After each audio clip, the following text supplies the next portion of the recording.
What?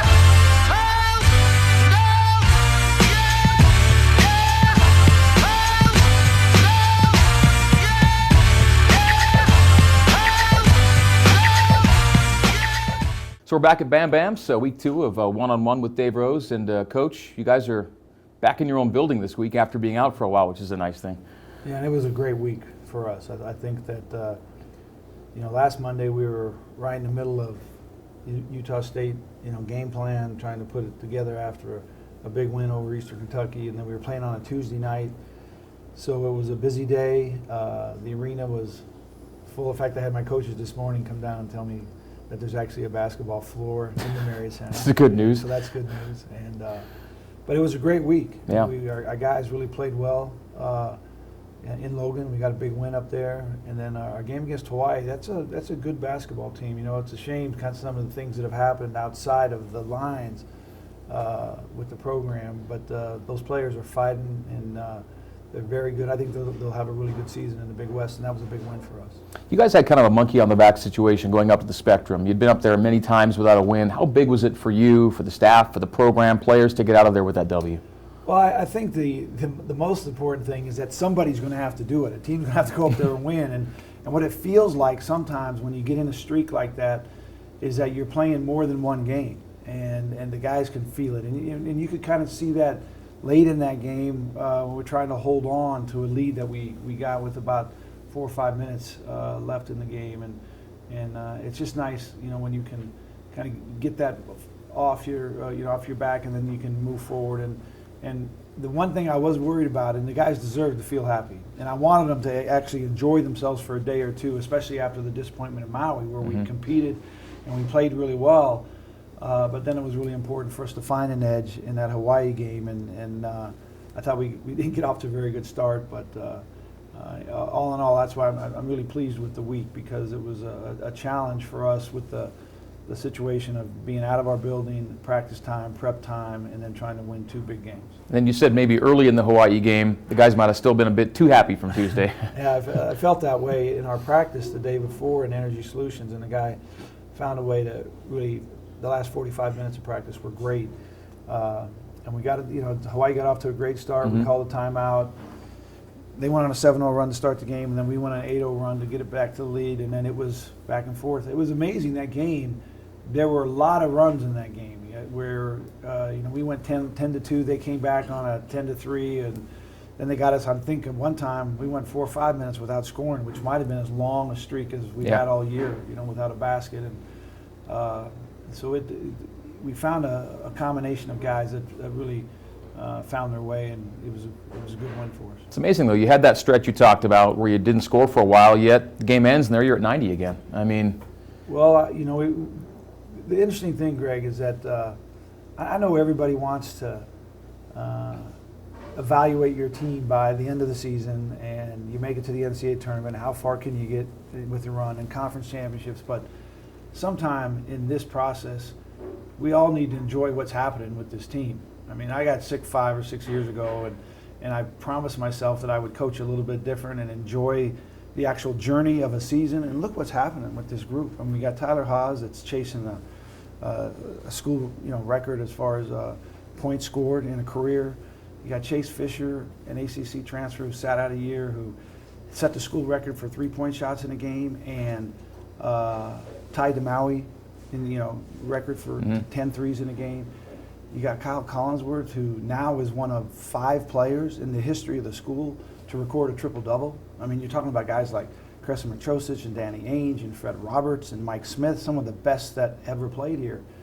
And Anson Winder, a 5th-year senior who is playing his very best basketball on a team that really needs what he's doing, and he's playing it in 4 different positions. And so there's some place, I know we got a big game on Wednesday with a good team coming in here, but there's somewhere in this season where we're just going to have to enjoy what's happening. I mean, these guys, it's a special team with a special group of guys. In this past week, Ty goes 35 on Tuesday, which is great, 30 on Saturday, and yet the bigger headline is your guy Kyle Collinsworth, who has the triple-double you talked about. Just an amazing performance from a guy who played, I think, more minutes than anybody on Saturday, and 8 months ago, look where he was. And this is what's really kind of special and unique with this team, is that these guys are all cheering for each other, and they're pulling for each other. And then we got a whole slew of other guys that are so engaged and so involved in the winning with this team that they'll do anything to get minutes in play. So I like the makeup of the team. I know we got a huge challenge this week, and this week is every bit is maybe even bigger than last week. We're in our building and we were able to practice and our game prep. But the Wednesday night game and the Saturday night game will be huge for us. One of the great things about your team right now is you're getting it done in different ways. It doesn't look like last year's team or the team from 3 years ago. Different strengths are being played to, and you're still getting the results. Well, it's different than really the other 9 years that I've been the head coach here, because the ball is not going into the post quite as much. And we've always been a team that throws that ball in the post, and then we cut and fill off of that, and we kind of run everything off of it. And right now we're waiting for those guys to kind of, with the loss of Eric Mika and Brandon Davies the year before that, and Noah Hartsock the year before that, and then the guys. From Playstyle, Keena Young, Hoffa, and on the go. We're just waiting for the guys to progress, and when that happens, I think this team will take a whole new look that's going to be even more difficult to defend. But in the meantime, you're getting it done. That's the important thing. And these guys are special. I like the way they play. I think that there's some quick shots, but I think that they're all open shots, and that's the key to us, is that we don't want to force shots. Defensively, we're playing way more man-to-man with this group of guys, which we're really more comfortable with, and we're able to still be successful and play that. And I think zone will become maybe a bigger part of us later in the year, but right now I'm really comfortable with how the guys are playing. And your assist numbers are pretty close to where you want them to be too. You're sharing the ball. Well, when you don't go out every year and try to have a certain number that leads the country, or a certain number that fits in this way or this, but when you look at our offensive numbers with this year's team, we're sharing the ball, we're taking good shots, and we're pretty efficient offensively. Okay, so this week you've alluded to it a couple times, 2 in-state opponents. Utah at your place on Wednesday, then up to Weber on Saturday, where Coach Ray, I think, is 108-15 in his home games up there. So this is a huge week for you. Absolutely, and I think our guys are glad this week is here, and glad that we're in a position where we are. But I know that these in-state games are exciting for these kids to play, and then it's even more exciting to have a team that in state that's nationally ranked, and you have a chance to really do a lot of good for your team down the road. And so hopefully we can take advantage of the opportunity. Hopefully that our guys will be ready. It's a big physical team.